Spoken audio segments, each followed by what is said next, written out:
Hello everybody and welcome back to another episode of Microsoft Flight Simulator, and today we are checking out FlyInside'S new helicopter, the RW162 Foxtrot. It's a tiny little helicopter, should be a lot of fun to fly, and FlyInside, in my opinion, still makes the best helicopters. Not to say that the other developers aren't fantastic, I just think FlyInside comes a little bit more on top. Let's talk about it. If you are interested in acquiring any of my Overkills tutorial guides for Microsoft Flight Simulator, or simply interested in supporting the channel, please consider joining us on Patreon. Patreon subscribers level tier 2 and above have access to all of my guides, as well as any future releases that come down the road. Patreon link can be found in the description below. Overkill simulations, watch us as we fly.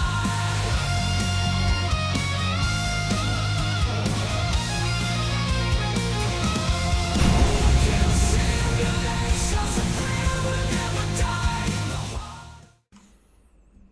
Alright guys, so jumping into the cockpit of the RW162.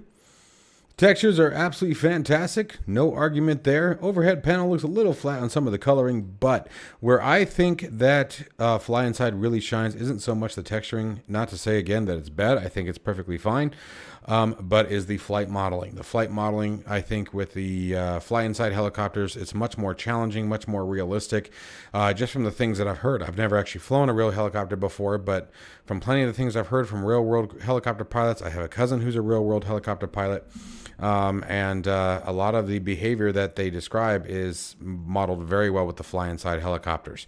I know the FlyInside developer himself is a helicopter pilot of multiple different rotorcraft. So obviously the development is coming directly from the source of an experienced pilot, so that does help.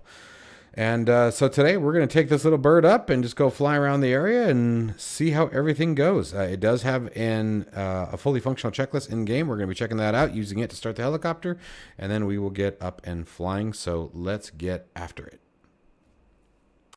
All right, so let's get started here. Bring up checklist. We are in the Pimax crystal, by the way.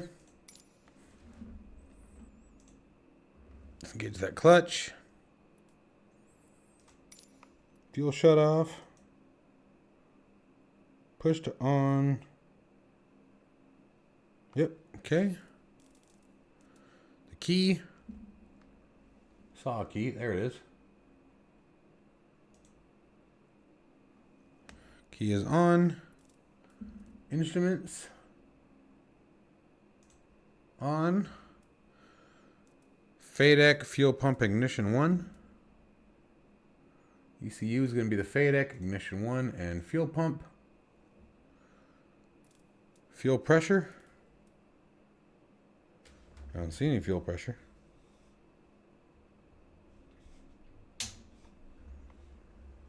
Oh, there it is. Okay, we got full pressure. Ignition on, we already did that. Starter cover. And, oh, throttle 0. Okay.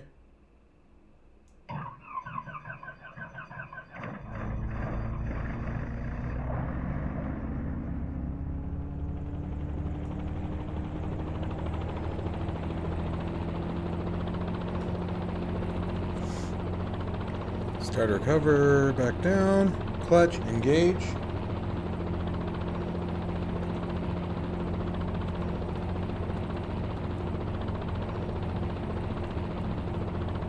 Fuel pump 2, FADEC 2, ignition 2.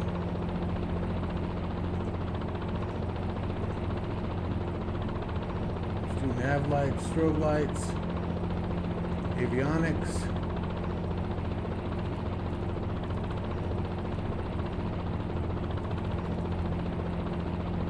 Alternator. A little out of sequence there, my bad. Okay. Get rid of the toolbar.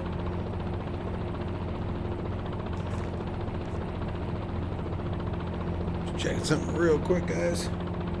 Okay.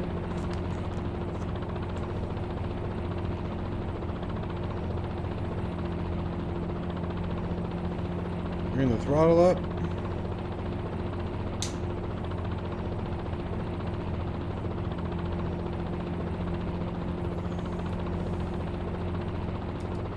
Altimeter set. We are using the Virpil Collective. Highly recommend it. It's the Virpil Collective with the throttle. We're currently using the Apache grip, which I'll be doing a review on later in the week. This thing is fantastic. And again, rocking the Pimax Crystal Light. Link to everything down in the description below. If you guys want the Crystal Light, there is a link that will save you a couple bucks. Make sure you guys check that out. Alright, up we go. Everything's responding. Collective coming up. Nice and slow so I can feel what it's going to do.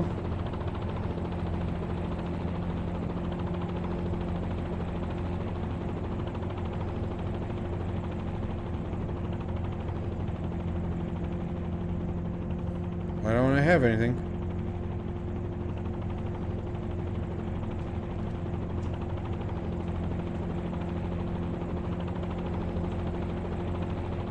My throttle reversed?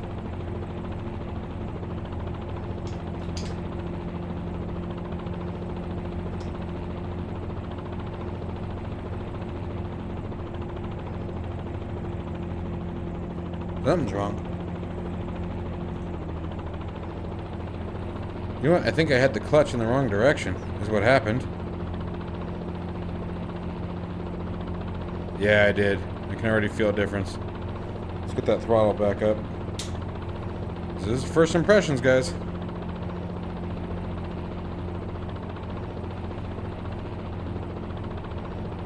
Ooh, okay. Whoa, whoa, whoa, whoa, whoa, whoa, whoa. Easy, easy, easy, easy, easy, easy, easy, easy, easy. Eyes up, eyes up. I've always helped it helps. Look, when you start doing this in a helicopter, look up forward like I'm looking at the wall over there. Don't focus on the ground in front of you. Find a spot out in the distance and it will help you sort of stop that crap. There we go. Keeping the eyes forward.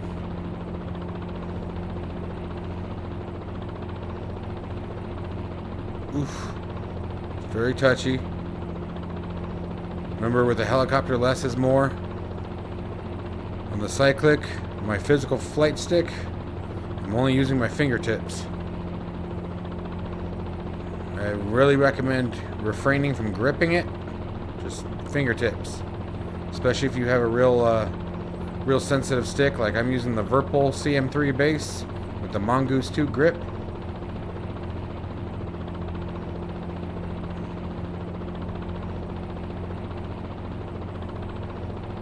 There we go.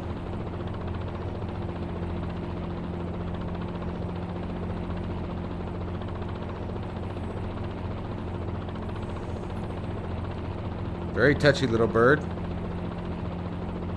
As most of the helicopters are, to be honest.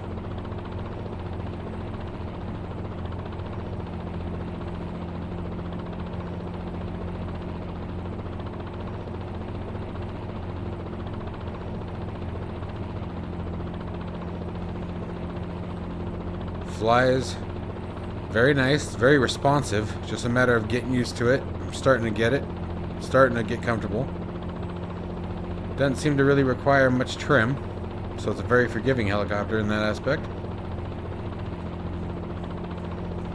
I love the bubble shape of the cockpit.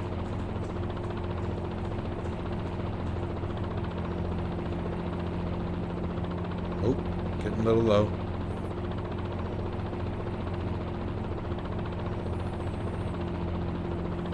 Like I said, it always helps to keep your eyes, when you start losing control of a helicopter, find something out in the distance to look at. That seems to really help a lot.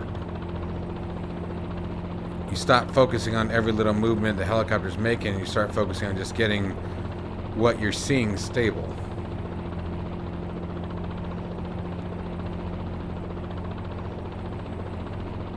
We're turning and burning. 110, 105. Fast little bird.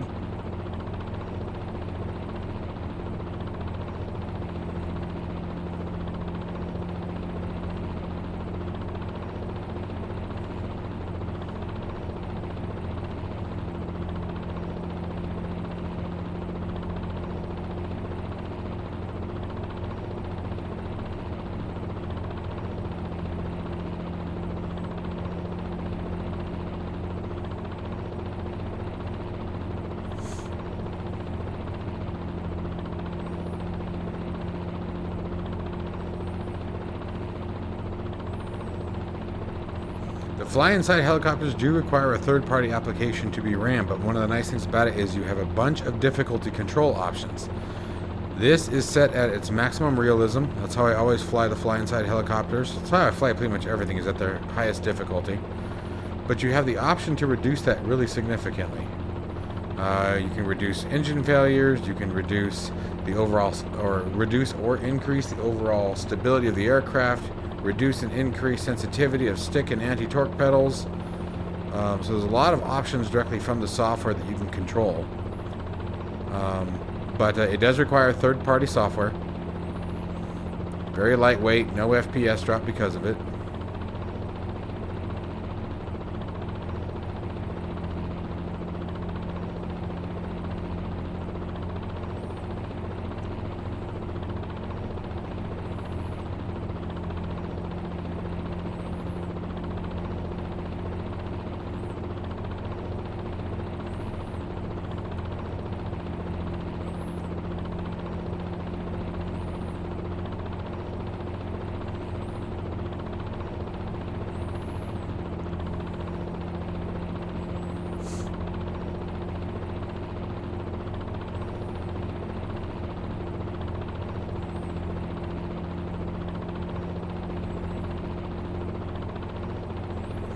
See a lot of the terrain popping in. It's caching, so we're getting a little bit of micro stuttering. But you can literally see why right there. So that's okay. Not gonna worry about that too much tonight.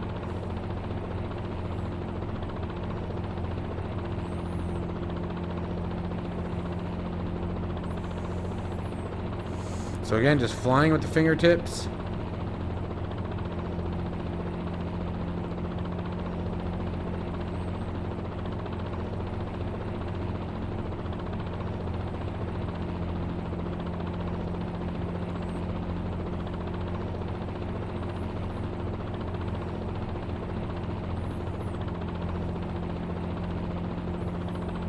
Let's see how the landing goes with this thing today.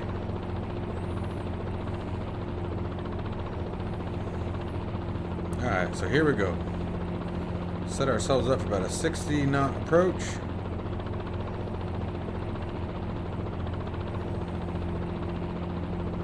Try to descend right about 500 feet per minute, give or take.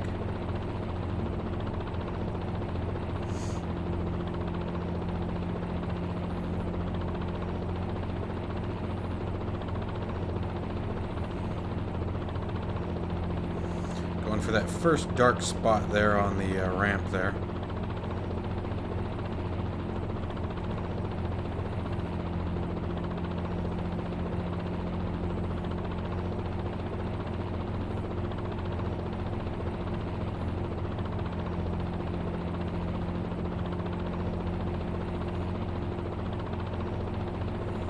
Reducing speed.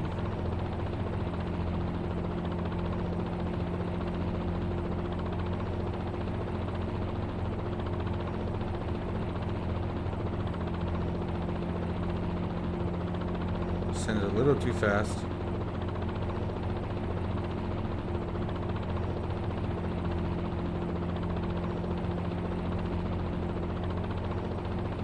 Damn.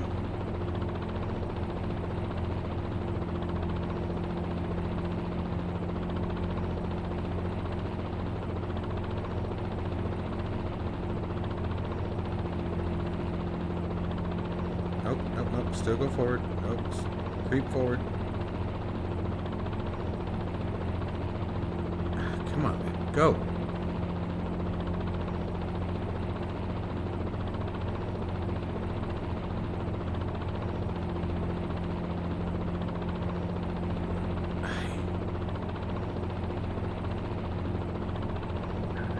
Oof.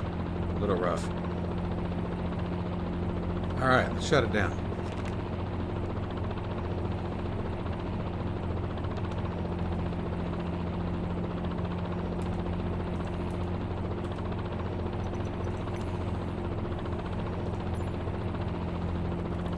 Throttles to 0.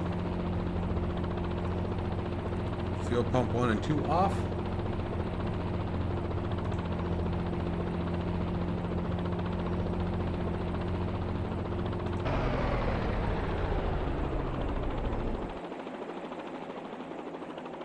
Engine stop.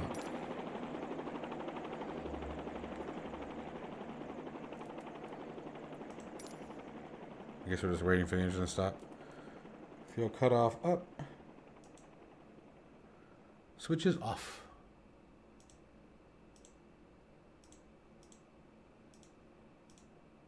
Whoa.